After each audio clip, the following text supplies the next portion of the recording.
আসসালামু আলাইকুম ওয়া রাহমাতুল্লাহ। সুপ্রিয় দর্শক শ্রোতা, আশা করছি আপনারা সবাই মহান আল্লাহ তাআলার অশেষ মেহেরবান ও দয়ায় ভালো আছেন। আলহামদুলিল্লাহ, আমিও আপনাদের সকলের দোয়ায় অনেক ভালো আছি। আজকে আমরা আপনাদেরকে ইব্রাহিম আলাইহিস সালামের দাওয়াত সম্পর্কে সামান্য কিছু আলোচনা করব ইনশাআল্লাহ।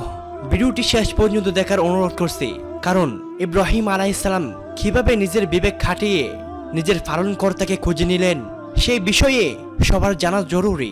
তাহলে চলুন ভিডিওটি শুরু করা যাক। নূহ আলাইহিস সালামের পরে পৃথিবীর সকল মানুষের নিকট আল্লাহর দ্বীনের দাওয়াত পৌঁছে দেওয়ার দায়িত্ব নিয়ে প্রেরিত হন ইব্রাহিম আলাইহিস সালাম। তিনি যখন প্রেরিত হন তখন ইরাকের উর নগরে নমরুদের পৃষ্ঠপোষকতায় বাতিল শক্তি প্রতিষ্ঠিত ছিল।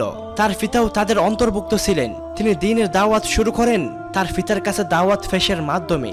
আল কুরআন কারিমে ইব্রাহিম আলাইহিস সালামের দাওয়াত সম্পর্কে ঘোষিত হয়েছে, আর সেই সময়টুকুও স্মরণীয় যখন ইব্রাহিম আলাইহিস সালাম স্বীয় পিতা আজরকে বললেন, তুমি কি মূর্তিগুলোকে মাবুদ সাব্যস্ত করছো? নিশ্চয়ই আমি তোমাকে ও তোমার গোটা সম্প্রদায়কে স্পষ্ট ভ্রান্তির মধ্যে দেখছি।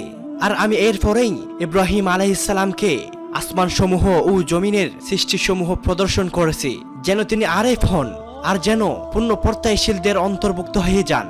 অতঃপর যখন রাত্রের অন্ধকার তাকে আচ্ছন্ন করে ফেলল, তখন তিনি একটি তারকা দেখতে পেলেন। বললেন, তোমাদের মতো এটা আমার প্রতিপালক। অনন্তর যখন তা অস্তমিত হলো, তখন তিনি বললেন, আমি অস্তগামীদের ভালোবাসি না। অতঃপর যখন দেখলেন চন্দ্র দীপ্যমান, তখন বললেন, তা আমার প্রতিপালক। অনন্তর যখন তা অস্তমিত হলো, তখন তিনি বললেন, যদি আমাকে আমার প্রতিপালক পথ প্রদর্শন করতে না থাকেন, তাহলে আমিও পথভ্রষ্টদের অন্তর্ভুক্ত হয়ে যাব। অতঃপর যখন সূর্যকে দেখলেন দীপ্ত অবস্থায়, বললেন, এটা আমার প্রতিপালক, এটা সর্বাপেক্ষা বৃহৎ। অনন্তর যখন এটা অস্তমিত হলো, তখন বললেন, হে আমার সম্প্রদায়, নিশ্চয়ই আমি তোমাদের অংশীদারের প্রতি অসন্তুষ্ট।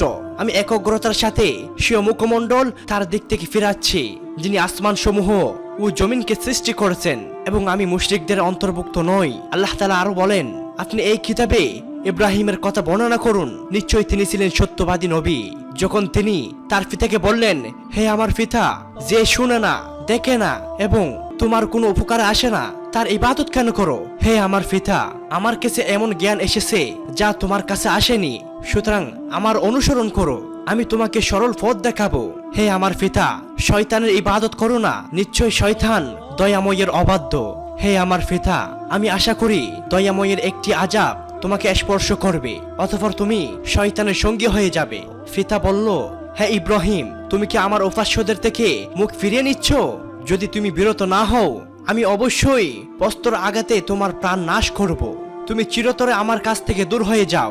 ইব্রাহিম আলাইহিস সালাম বললেন, তোমার উপর শান্তি হোক, আমি আমার পালনকর্তার কাছে তোমার জন্য ক্ষমা প্রার্থনা করব। নিশ্চয় তিনি আমার প্রতি মেহেরবান।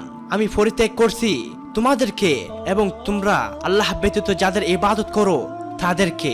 আমি আমার পালনকর্তাকে আহ্বান করব, আশা করি আমার পালনকর্তার ইবাদত করে আমি বঞ্চিত হব না। আল্লাহ তাআলা আরো বলেন, স্মরণ করো ইব্রাহিমকে, যখন তিনি তার সম্প্রদায়কে বললেন, তোমরা আল্লাহর ইবাদত করো এবং তাকে ভয় করো, এটাই তোমাদের জন্য উত্তম।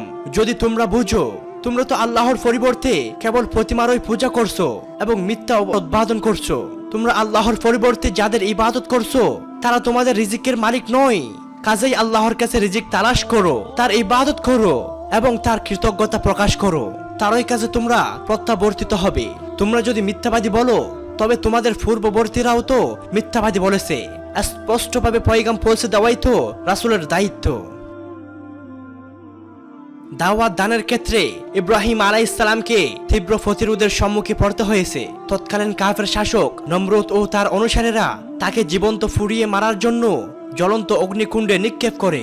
মহান আল্লাহর অসীম রহমতে তিনি রক্ষা পান। পরে তাকে ও তার অনুসারীদেরকে বিভিন্ন রকম নির্যাতনের শিকার হতে হয়, কিন্তু আল্লাহর দ্বীনের সকল বাধা উপেক্ষা করে ইব্রাহিম আলাইহিস সালাম দাওয়াতের কাজ অব্যাহত রাখেন। আল্লাহ তাআলা আমাদের সকলকে এই দাওয়াতের কাজ যথাযথভাবে সমস্ত উম্মতের কাছে পৌঁছে দেওয়ার তৌফিক দান করুন, আমিন।